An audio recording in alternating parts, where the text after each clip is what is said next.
Hi hello, ഞാനിന്ന് വന്നിട്ടുള്ളത് cauliflower ബിരിയാണീൻ്റെ recipe ആയിട്ടാണ്. അപ്പോൾ നമുക്കതിങ്ങനെ ഉണ്ടാക്കാൻ നോക്കാം. കോളിഫ്ലവർ കഴുകി വൃത്തിയാക്കി കട്ട് ചെയ്ത് വെച്ചിട്ടുണ്ട്. നമുക്ക് ആദ്യം ഇതിനെ ഒന്ന് വേവിച്ചെടുക്കണം. പ്രഷർ കുക്കറിലേക്ക് കോളിഫ്ലവർ ഇട്ട് കൊടുക്കാം. എന്നിട്ട് അതിനാവശ്യമായിട്ടുള്ള ഉപ്പും കൂടി ചേർത്ത് കൊടുക്കാം. ഒരല്പം മഞ്ഞൾപ്പൊടിയും ചേർത്ത് 1 ടീസ്പൂൺ ചില്ലി പൗഡറും ചേർത്ത് നല്ലപോലെ മിക്സ് ചെയ്ത് കൊടുക്കാം. കാശ്മീരി ചില്ലി ആണെങ്കിൽ നല്ലത്, നല്ല കളർ കിട്ടും. അപ്പോൾ ഇത് നല്ലപോലെ ഒന്ന് മിക്സായി വരുന്നുണ്ട്. ഇതിൽ വെള്ളമൊന്നും ചേർക്കാതെ തന്നെ പ്രഷർ കുക്കർ അടച്ചു വെച്ച് ഒരു വിസിൽ വരുന്നത്ര ടൈം ഒന്ന് വേവിച്ചെടുക്കാം. ഒരു വിസിൽ വന്ന് കഴിഞ്ഞിട്ടുണ്ട്. നമുക്കിനി ഇതൊന്ന് നോക്കാം. നല്ലപോലെ വെന്ത് വന്നിട്ടുണ്ട്. ഇനി നമുക്കിതൊന്ന് ഫ്രൈ ചെയ്തെടുക്കണം. ഇവിടെ ഒരു പാൻ എടുത്ത് വെച്ചിട്ടുണ്ട്. അത് ചൂടാകുമ്പോൾ അതിൽ ആവശ്യത്തിനുള്ള വെജിറ്റബിൾ ഓയിലും കൂടി ചേർത്ത് നമ്മുടെ കോളിഫ്ലവർ എല്ലാം ഒന്ന് ഫ്രൈ ചെയ്തെടുക്കാം.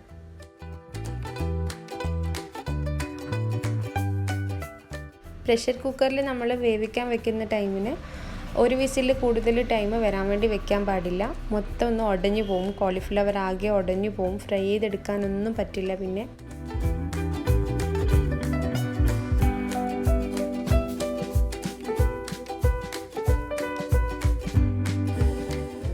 രണ്ട് സൈഡും നല്ലപോലെ ഫ്രൈ ആയി വന്നിട്ടുണ്ട്. നമുക്ക് ഇനി ഇതെടുത്ത് മാറ്റി വയ്ക്കാം.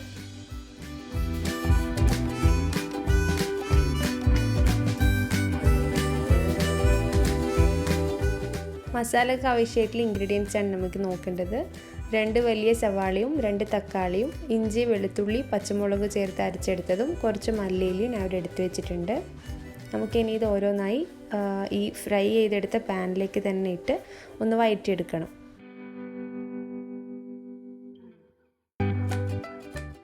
ഇഞ്ചി വെളുത്തുള്ളിയൊക്കെ നല്ലപോലെ ഒന്ന് മൂത്ത് വരുമ്പോൾ സവാളയും കൂടി ചേർത്ത് നല്ലപോലെ ഒന്ന് വഴറ്റിയെടുക്കാം.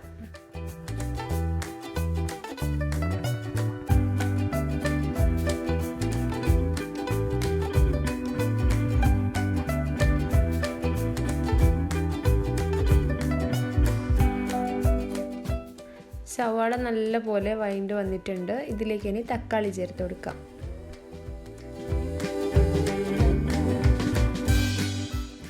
പെട്ടെന്ന് വെന്തിട്ടാൻ വേണ്ടി നമുക്കിനി ഇതൊരു 2 മിനിറ്റ് അടച്ചിട്ട് വേവിക്കാം. ഇനി ഇതിലേക്ക് ആവശ്യത്തിനുള്ള ഉപ്പ് ചേർത്ത് കൊടുക്കാം. 1/4 ടീസ്പൂൺ മഞ്ഞൾപ്പൊടി, 1/4 ടീസ്പൂൺ കുരുമുളക് പൊടി. ഈ 3 പൊടികൾ മാത്രമേ ആവശ്യമായിട്ട് വരുന്നുള്ളൂ. എല്ലാം നല്ലപോലെ മിക്സ് ചെയ്തിട്ട് ഒന്ന് അടച്ചിട്ട് ഈ പൊടികളൊക്കെ ഒന്ന് സെറ്റാകാൻ വേണ്ടി വേവിച്ചെടുക്കാം. ശേഷം നമുക്ക് നേരത്തെ നമ്മൾ ഫ്രൈ ചെയ്ത് വെച്ച കോളിഫ്ലവറും കൂടി ഇതിൽ ചേർത്ത് മെല്ലെ ഒന്ന് ഇളക്കി കൊടുക്കണം. നന്നായി ഇളക്കി കഴിഞ്ഞാൽ കോളിഫ്ലവറൊക്കെ മൊത്തം പൊടിഞ്ഞു പോവും.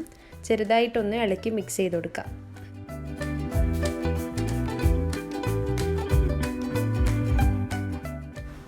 അവസാനം നമുക്ക് എപ്പോഴും ചേർക്കുന്നത് പോലെ കുറച്ച് മല്ലിയിലയും കൂടി ചേർത്ത് ഒന്ന് മിക്സ് ചെയ്തെടുക്കാം.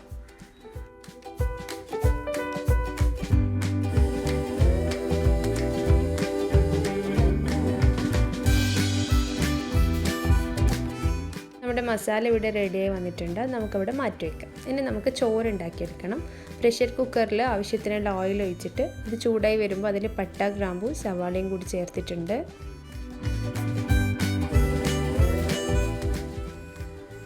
രണ്ട് കപ്പ് വെള്ളം ചേർത്ത് കൊടുക്കുക. നമ്മൾ എടുക്കുന്ന അരിക്കനുസരിച്ച് വേണം വെള്ളം എടുക്കാനായിട്ട്. എനിക്കിവിടെ 2 കപ്പ് വെള്ളമാണ് ആവശ്യം വന്നിട്ടുള്ളത്. അതിലേക്ക് ആവശ്യത്തിനുള്ള ഉപ്പും കൂടി ചേർത്ത് കൊടുക്കാം. വെള്ളം തിളച്ച് വരുമ്പോൾ നമ്മുടെ അരിയും കൂടി കഴുകി വൃത്തിയാക്കി വെച്ച അരിയും കൂടി ചേർത്ത് നമുക്ക് വേവിച്ചെടുക്കണം. അപ്പോൾ നമ്മുടെ റൈസ് ഇവിടെ കുക്കായി വന്നിട്ടുണ്ട്. ഇതിലേക്ക് നമുക്കിനി നേരത്തെ മാറ്റി വെച്ച മസാലയും കൂടി ചേർത്ത് നല്ലപോലെ ഒന്ന് മിക്സ് ചെയ്തെടുക്കണം.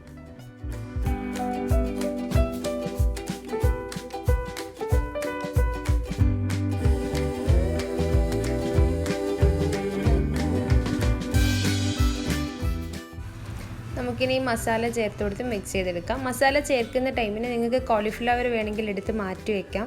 കാരണം ഇത് മിക്സ് ചെയ്യുന്ന ടൈമിന് കോളിഫ്ലവർ മൊത്തം പൊടിഞ്ഞു പോവും എന്നുള്ള പ്രശ്നം ഉണ്ടെങ്കിൽ നിങ്ങൾക്ക് കോളിഫ്ലവർ എടുത്ത് മാറ്റി വെച്ച് മിക്സ് ചെയ്തതിന് ശേഷം നമുക്ക് കോളിഫ്ലവർ ഇതിലേക്ക് ഇട്ടാൽ മതി.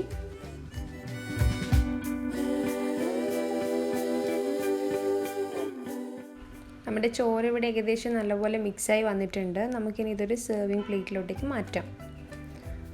അപ്പോൾ നല്ല ടേസ്റ്റി ആയിട്ടുള്ള ചോറാണ്. എല്ലാവർക്കും എന്തായാലും ഇഷ്ടമാവും. എന്തായാലും ഈ റെസിപ്പി ഒന്ന് ട്രൈ ചെയ്ത് നോക്കാം. Thanks for watching.